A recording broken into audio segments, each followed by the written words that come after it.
এই তো ইনি তুলছেন তো। তাহলে তুই এখানে চলে না আমাদের আপনারা দেখছেন cure and care physiotherapy rehabilitation centre চলছে, ওয়ার্কশপ চলছে রানিং। তুমি এই বিশ্বজিৎদার কাছে যাও, তুমি বিশ্বজিৎদার ইরঞ্জিত তুই বিশ্বজিৎদার কাছে যাও।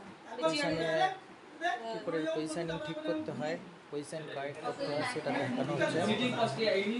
আমাদের বিভিন্নভাবে তুই এখানে দাঁড়িয়ে যা, দাঁড়িয়ে করো, দাঁড়িয়ে না, বসে কর না, বসে ভালো আছে, কি সুন্দরভাবে বসে ভালো আছে, ক্যারা হয়ে যাচ্ছে, বসে বসে করো, কিন্তু সামনে আছে বসে। এইবার আপনারা দেখছেন কিওর অ্যান্ড কেয়ার ফিজিওথেরাপি। তুই কথা বলবে না, ঠিক আছে? ভিডিওগুলো ভালো করে তুলতে দাও যাতে জিনিসগুলো এটা কি এরকম উঠবে না, এরকম উঠতে পারে না, সোজাসুজি একটু অ্যাঙ্গেলে উঠছে, কি বলবো মানে ক্লিয়ার, তাহলে আমাকে ওটা আলাদা করতে হবে না। এটা এরকম ঠিক আছে, এবার ঠিক আছে না, এটা এরকম এরকম জুড়তে পারবি না, মানে তুই যে ওটা আগেরটা এরকম নিচ্ছিস তো, তাহলে পজিশনিংটা একসাথে জুড়ে দেব, তাহলে চড়া করে নিচ্ছি। হ্যাঁ ঠিক আছে। বিশ্বজিৎ বসে পড়ো, একজন সোজা বসে হলো, পাতলা টুল দিতে হবে, সোজা হয়ে বসতে হবে একটা বেডের উপর। এবার পজিশন করতে তাহলে চাপো না, কোথায় চাপো দেখতেই পাচ্ছি না, এই আস্তে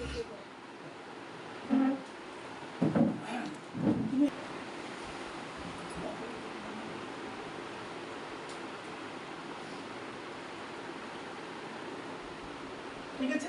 তো এখন আমরা যেটা করবো সেটা হচ্ছে স্ট্রোক পেশেন্টের পজিশনিং। তো আমরা সাইড লাইন অলরেডি দেখিয়েছি, এবার আমরা দেখবো বা আমরা লাইন পজিশনটা দেখিয়েছি, এবার দেখবো যে সিটিং পজিশন, তাহলে বসার সময় কীভাবে বসাতে হয়, ঠিক আছে। এবার সিটিং পজিশনেও কী হবে, নাম্বার ওয়ান আমরা যেটা দেখে নেবো সেটা হচ্ছে এটা সিটিং পজিশন করার আগে আমরা সবসময় অ্যালাইনমেন্ট করব, যে পেলভিক যে আছে পেলভিসটা আমরা অ্যালাইনমেন্ট করবো। তাহলে পেলভিস অ্যালাইনমেন্ট আমরা কী করবো, যেমন পেলভিসটাকে আমরা দুটো ভাগে নর্মালি ডিভিশন করি, সেটা হচ্ছে anterior pelvis and posterior pelvis, বুঝলো, anterior pelvis and posterior pelvis. তাহলে আমরা যেটা দেখবো স্পাইনের ক্ষেত্রে বা পোস্ট স্ট্রোক ম্যানেজমেন্টের ক্ষেত্রে আমরা দেখছি একজন দাঁড়াতে পারছে না কিন্তু বসিয়ে দিলে চুপচাপ বসে আছে, এরকম দেখেছো যে আমরা দাঁড়াতে পারছে না, লোকটাকে আমরা দাঁড়াতে দিচ্ছি, স্টেবিলিটি নেই, কিন্তু বসিয়ে দিলে ওর কিন্তু স্টেবল হয়ে যাচ্ছে। তাহলে যখনই আমাদের মনে হচ্ছে যে আমরা দাঁড়ানোর পরে ও স্টেবল না, তাহলে আমরা দেখবো অ্যান্টিরিয়র যে পেলভিস আছে তার কোনো রকম ডিস্টারবেন্স আছে, ডিসফাংশন আছে, তাহলে আমরা অ্যান্টিরিয়র পেলভিসের ডিসফাংশন ঠিক করতে হবে। তাতে আমরা অ্যালাইনমেন্ট দেখাবো যে পরে কীভাবে অ্যালাইনমেন্ট করতে হয়, তো সেই অ্যালাইনমেন্টের পরে তারপর পেশেন্টটাকে বসাতে হবে। আর যদি পশ্চিরা দাঁড়িয়ে একটু স্টেবল হয়ে গেছে কিন্তু বসলেও থাকতে পারছে না, মানে বসে রাখতে পারছো না, তাহলে পশ্চিরিয়র যে তোমার প্লেন আছে পশ্চিরিয়র পার্টের উপর আমরা পেলভিসের কাজ করি।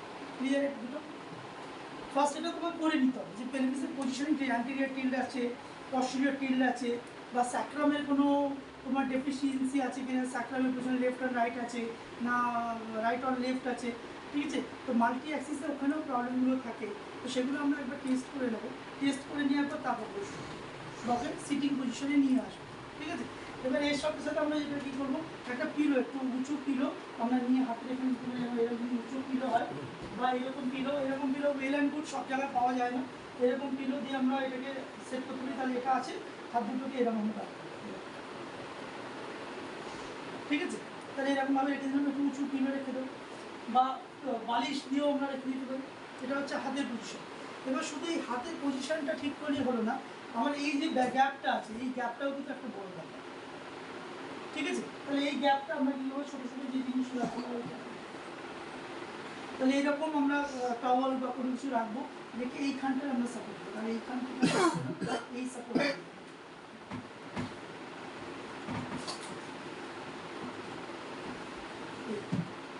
যদি মনে হচ্ছে এটা না, তাহলে টাওয়াল দাও, তাহলে এরকমভাবে করতে পারি। আর টাওয়ালের কোনো একটা মোটা টাওয়াল বা কোনো কিছু আছে, তাহলে এখান থেকে আমরা কী করবো, এইখানটা এটা হলেও কিন্তু এর উপর শোল্ডারের উপর একটা স্ট্রেস থাকে, ঠিক আছে। তাহলে আমি হাতের পজিশনটা একটু ব্যাক করবো, রাখার পরে আমি দেখবো এটা ঠিক আছে। তাই এখানটা আমার একটা সাপোর্ট নিতে হবে, বোঝা গেল। বা আমরা যদি পিলো দিই, এরকম ছোটো পিলো ছোটো, তাই এরকম আমি যদি পিলো দিই আমরা হাতের কাছে এইখানটা দেখো, অ্যাঙ্গেলটা দেখো, এই যে অ্যাঙ্গেলটা আছে এই অ্যাঙ্গেলটা মেনটেন করে রাখবে। এখানে রাখলাম এরকম, আবার ঠিক এরকম একটা ছোটো কোনো কী করবো এখানে নিয়ে তারপর দেখুন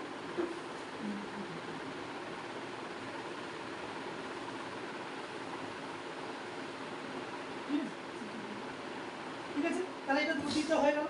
এবার এটা করে যাতে পিছনে না চলে যায়, ঠিক আছে, যাতে ব্যাকে না চলে যায়, এটা আপনার দিলাম, যাতে ব্যাকে না চলে যায়, একটু পিছনে দেখো, যাতে পিছনে অনেক সময় পড়ে না যায়। তাহলে এইরকম একটা পিলো, তাহলে এইরকম একটা পিলো বা কোনো কিছু আমি পিছন থেকে সাপোর্ট দেবো যাতে পিছনে পড়ে না যায় বা সাইড থেকে হেলে না যায়। তাহলে এরকম একটা সাপোর্ট দিলাম। তারপরে এর সাথে সাথে আমরা কী করছি, এটা একটা এখানে দিয়ে সাপোর্ট দিয়ে দেবো, ঠিক আছে, এটা সাপোর্ট দিতে পারি। তাহলে এখানে কি হচ্ছে, একটা জায়গায় এটা এরকম আছে, সেই জন্য বাড়িতে তো সবসময় সম্ভব না।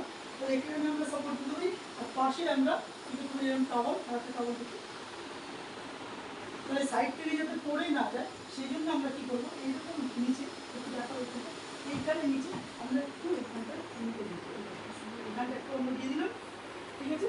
এখানটা আবার ঠিক একইভাবে আমরা কী করলাম, অপোজিটও দিয়ে দিলাম।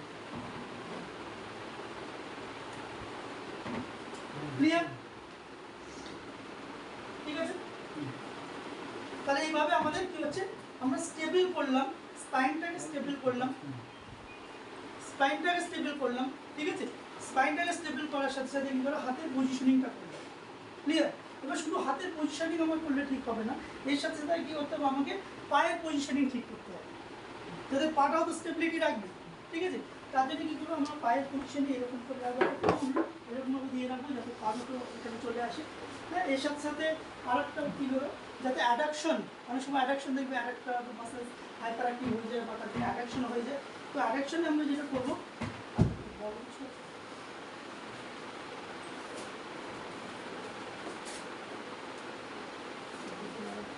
তাহলে এরকম একটা পিলো আমরা নিয়ে কী করবো, এখানে আমরা অ্যাডজাস্ট করে দেবো। তাহলে মাঝখানে আমরা একটা পিলো দিতে পারি বা এটা স্ট্রেটও করে দিতে পারি, এরকমভাবে রাখলাম।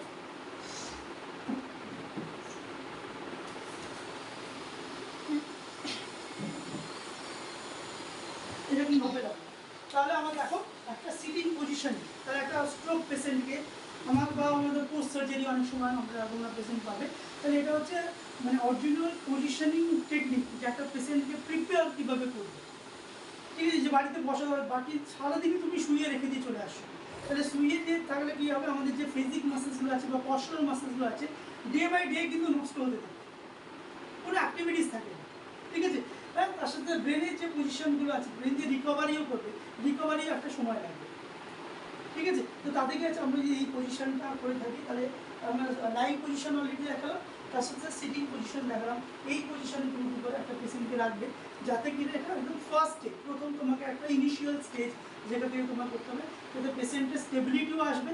হ্যাঁ, দেখবো অনেক সময় আমরা স্টেবিলিটি একটা পেশেন্টের মাসেলসের মধ্যে কোঅর্ডিনেশন হবে, তার সাথে সাথে ব্যালেন্স আসবে পেশেন্টের, ঠিক আছে। ব্যালেন্সের সাথে সাথে কী হবে, এক একটা মাসেলসকে আমরা ওয়েটের ডিস্ট্রিবিউশন, কারণ এটা একটা বড় ব্যাপার, নেকটা সামনে আছে, নেকটা পিছনে আছে না কেমন আছে, কারণ নেক যদি 30 ডিগ্রি আগে করি বা 10 ডিগ্রি আমরা যদি আগে করি নর্মালি, তাহলে গিয়ে 30 কেজি ওজন বেশি পড়ে হাঁটুর উপরে বা পজিশন। তাহলে মাথার পজিশন যদি ঠিক না থাকে, তাহলে কি হবে, এই পজিশনেই তো টোটাল মাসেলসের ওয়েটের ডিস্ট্রিবিউশনটা চেঞ্জ হয়ে যাবে, ঠিক আছে। তাহলে যাতে আমার এই সেন্ট্রাল প্রেশার, আর আমরা তো দেখবো যে স্পাইন যে আমরা নিচে দেখবো, এই সেন্ট্রাল প্রেশারটা যদি জিরো হয়ে যায়, অনেকে দেখবে যেমন বড় বড় ধানের এইগুলো নিয়ে চলে যাচ্ছে মাথায় করে, তাদের কি তাহলে ঘাড় ভেঙে যেতে, তাই কি হচ্ছে, ওই যদি আমরা স্ট্রেট রাখছি ঘাটটা, তাহলে কি হচ্ছে, ওর কাছে কিন্তু জিরো প্রেশার, স্পাইনের উপর ওই লেভেলে পড়ছে না, ঠিক আছে। তাদেরকে যে আমার পজিশনিং একটা বড় ব্যাপার, যে কোনো স্ট্রোক ম্যানেজমেন্টে যদি